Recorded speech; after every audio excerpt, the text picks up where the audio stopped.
ahead and get started with the Joby Wells hearing while we're waiting on some other attorneys, Mr. Rojas and Mr. Nichols. I know there's a witness that might be coming in a few minutes, but there's one here and we're waiting, so let's get started. This is cause numbers 19-31266 and 31267. All right, Mr. Nichols is present. Mr. Rojas, you're present with Sir U. Joby Wells. And Mr. Wells was previously in court. Let me pull this up real quick. Hold on. Has 2 motions to revoke unadjudicated probation on probation in each of those cases for aggravated assault with a deadly weapon. Let's see. Now, hold on a second. This isn't your typical slap on the wrist case. We're dealing with first-degree felonies, which carries sentences of 5 to 99 years if things go wrong. The judge just stated that the man pled guilty to multiple counts, so things are about to get serious.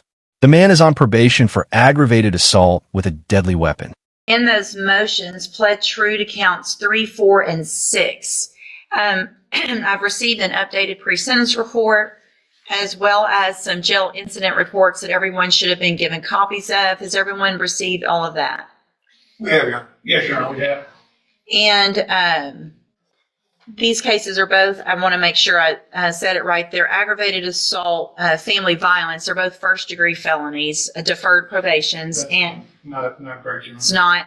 One is a non-family violence, and one is a second-degree family violence.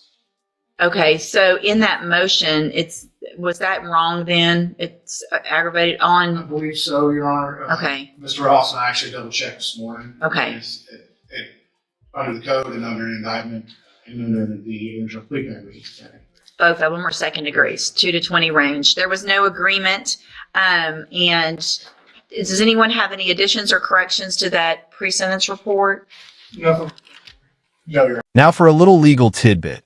When they bring up a pre-sentence report, which is essentially the court's background check cheat sheet and covers everything from prior infractions to jail behavior, it doesn't look good. Keep an eye out because this report could make or break Wells's future. Mr. Rojas, does the state have witnesses with regard to those other counts? Yeah, they do, Your Honor. I'm sorry? Oh, did I say Mr. Rojas? Mr. Nichols, does the state have? Thank you. Your Honor. You may call your first witness. They called Officer Stevenson. Good morning, sir. If you'll please raise your right hand. Do you swear or affirm the testimony you're going to give in this hearing will be the truth, the whole truth, and nothing but the truth, so help you God? Thank you, sir. You can have a seat. And how are you employed? So, How are you employed? a police officer in the police department. How long have you worked with Omaha Police? Approximately 15 months. And during that time, have you worked on patrol? Yes, sir. When did you complete the field training and all that? December 15th. 2024? Yes, sir. And so during the month of April of 2024, what were your job duties? What were you doing for Omaha Police? I was on patrol. I was in the FTO phase. I was in phase 2. And who was your supervisor for training officers? Officer Simpson. Okay, and did y'all have reason to respond to a call in the early hours of April 13th, 2024 in the city of Beaumont? Yes, sir. So what was the nature of the call? A lady called and said that her ex-boyfriend was harassing. And when y'all arrived on Main Street, what did you encounter? What did you find? There was a black male matching the description that she'd given to dispatchers, and we made contact with him. About what time of the morning was this? Do you remember? 2 a.m.? Yes, sir. This individual you encountered, was he wearing anything unusual? He was described as wearing all black clothing, and that's what this individual was wearing. Did you identify him? Yes, sir. And what was his name? Joby Wells. When you encountered Mr. Wells, did he explain what he was doing in the street on Maida? I believe so. What did he tell you? He said he was there to talk to this lady, the complainant. Did it seem unusual to you that he was in that area at that time? Not at the time. I'd never met him before. As y'all investigated, what did you find out? Excuse me. He was her ex-boyfriend, and he had allegedly called her. Objection, hearsay, Your Honor. Overruled. Go ahead. Did you And she reported that he had been calling her multiple times. Is that correct? Did you verify that anyway? I did. How'd you do that? He gave us permission to view his phone logs, and he had made several calls to her phone, and hers also showed many calls. So he allowed you to view his calls. Yes, sir. And you recall about how many calls he made to her number? Approximately 41, I believe. All that same. Not only is 41 calls in a single night clingy, but it's also a one-way path to a restraining order. And let's face it, phoning from several numbers, some are labeled as no caller ID, which is textbook harassment rather than romance. The officer is finally at ease, but there are significant ramifications. In the early morning. I believe they might have started the day before. Okay. But about 40 within one day. Is that accurate? Yes, sir. And was there a certain number that he called her from? He called her from his registered number, and then was believed that some calls came from numbers that weren't necessarily. Objection, speculation, right?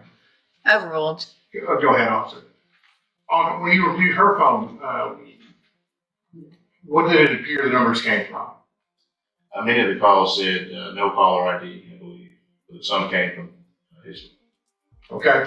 And you yourself viewed the call logs on her phone, as we see here, and you also viewed his call logs indicating that he had made those phone calls. Isn't that correct? Yes, sir. Thank you, Officer Stevens. I'll pass it to you. Thank you, Mr. Nichols. Mr. Rojas? When you look at these call logs, did you see, there's a way on the phone to see if phones are incoming or they're outgoing, right? Yes, sir. Did you take a look at the phone, see how many calls were actually outgoing from his phone or outgoing from her phone? The defense of reasonable doubt is now available. The timing is undermined by the lawyer's approach. The call recordings are blurred and presented as a two-way conversation, which is a standard tactic, but you can see the officer is unsure of those things. Could that be a weakness in the prosecution's case? I remember a lot of incoming calls from her phone. I'm not really sure about that. Okay. You're not sure, but, I would recall. okay. So there could have been some from her to him that you just don't recall those are there. There could have been. Okay. So there's a lot of this could have been back and forth, him texting her and her texting back to him, things like that. Could have been. Or calling each other back and forth. Did anybody, once you got back to the police station, did anybody go back through his phone? I assume you took his phone into evidence. I believe so.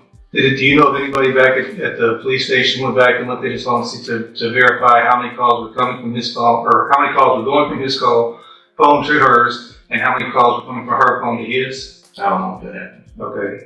If it happened, you didn't do it. Correct. Okay.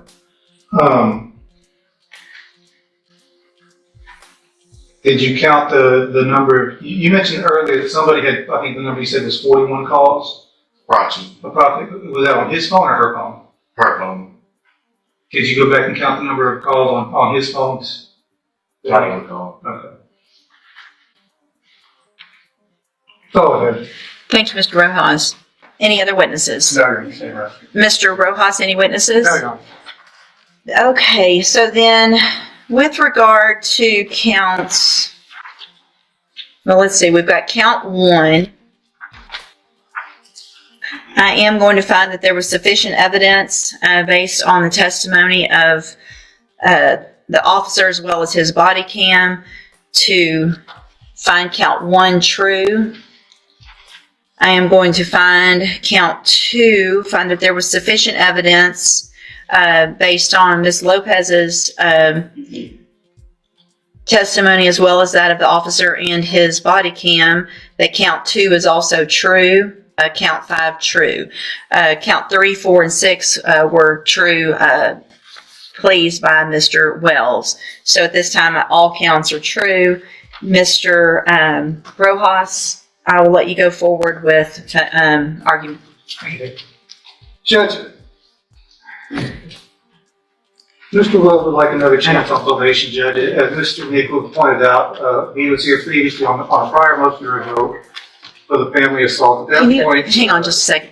Would y'all take that down? I want to make sure that it's easier for Ms. Tanner if we're back up there also. Make sure that it's working right. Yep. Okay, go ahead. Lauren. That's it. He was here for the previous motion to revoke, as Mr. Nichols pointed out. At that point, 100-day sanctions were ordered. I don't know if it was at that point or another point, but at some point he was ordered to go to ISF. He was placed in holding at the county jail, and for whatever reason, I guess the bed never opened up, and he was released. So he never got the benefit of ISF. And from what I can see, the reason for going, it was going to be the cognitive track. The reason for going to the ISF was so that he can make better life decisions on who to hang out with, how to deal with his personal situations. He never got the benefit of ISF, and it's not through any fault of his own. It just, I'm assuming the bed never opened up because he was sitting in jail waiting to go. I just don't think it's right to punish him for us not getting him the help that we were trying to get him last time. He's telling me that if he were released on probation, he has a job set up in Midland to go work in the oil fields. His uncle is a supervisor at the oil fields. I think there's some classes or some training he needs to go through in order to get a license. Once he gets that license, his uncle is going to give him that job. Of course, if you were to let him stay on probation, you have to go to ISF first, get all that taken care of, and then go up to Midland. But I think that probably would be to his benefit to get away from the people around here and get a fresh start over in a different environment. And that's what we're asking to do, Judge. Let him stay on probation, get to ISF, get all that behind him, and start a fresh life in Midland. Thank you, Mr. Rojas. Mr. Nichols? Your Honor, I think unleashing Mr. Wells on Okay. ISF stands for Intermediate Sanction Facility. So let's talk about that. Consider it a combination of boot camp and rehabilitation for probationers.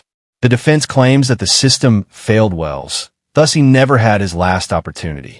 The real question is whether the court agrees. other county would be incredible injustice and disservice to those people. Judge, he is on probation for 2 counts of aggravated assault for ramming an ex-girlfriend and her then boyfriend with his vehicle.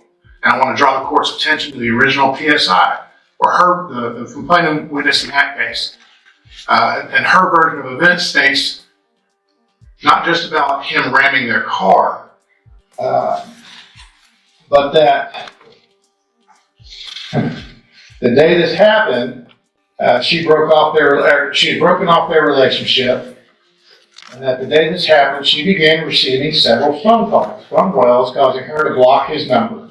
After blocking his number, she began to receive calls from an anonymous number that she refused to answer.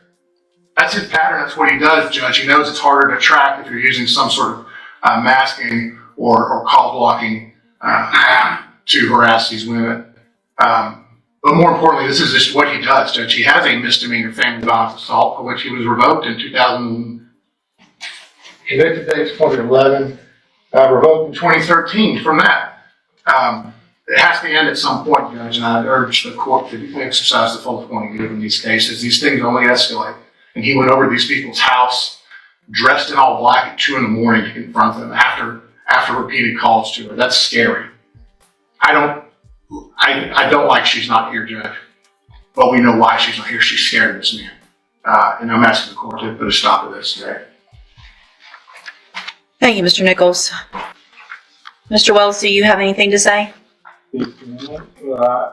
Stand up and speak loudly and clearly so I can hear you as well as the court reporter. Yes, ma'am. She's not scared of me. She manipulated herself, so it ain't nothing about nobody scared of me. And I'm trying to start off, because I got kids, like my daughter, she's 16, she about to graduate with 2 years, and I'm just trying to get, do whatever the little ISF program to try to better myself and control my temper, work on myself, and try to do, like I said, if I get to go get this job, and I can, get away from the, people, that I've been hanging around and, better myself.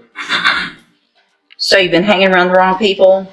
Hanging around, like, just me, like people I do hanging around, I ain't gonna say they influence me, but it's like. You don't think maybe you're the wrong person? I know where I do that on my folks. You can have a seat. So, Mr. Wells, when you were here before and I got that pre-sentence report done, they talked to you before that pre-sentence report, and I have a quote here that you said, and this is back when you first got these probations, which was in 2019, you said, I will do good because I do not want to be in any more trouble. I'm trying to be a better father figure and role model for my kids. What if someone was doing what you've done to the women in your life to your 16-year-old daughter? I'm sorry? I will be upset. You'd be upset? You'd probably be more than upset. If somebody rammed their car into her car, if somebody showed up at their house, her house, at 2 o'clock in the morning, you'd be more than upset. The problem is your behavior is escalating. It's not getting better. It's actually getting worse. And it's not because we didn't send you to ISF and you want to talk about, I'm going to go to this little ISF program. It's not a little program. It's something that's really meant to help people. And that's not something that based on your history you deserve. I have your jail incident reports. Just in March, in 1 month, you got 5. You can't even follow the rules when you're in jail, much less when you're on probation. Calling people who are just there doing their job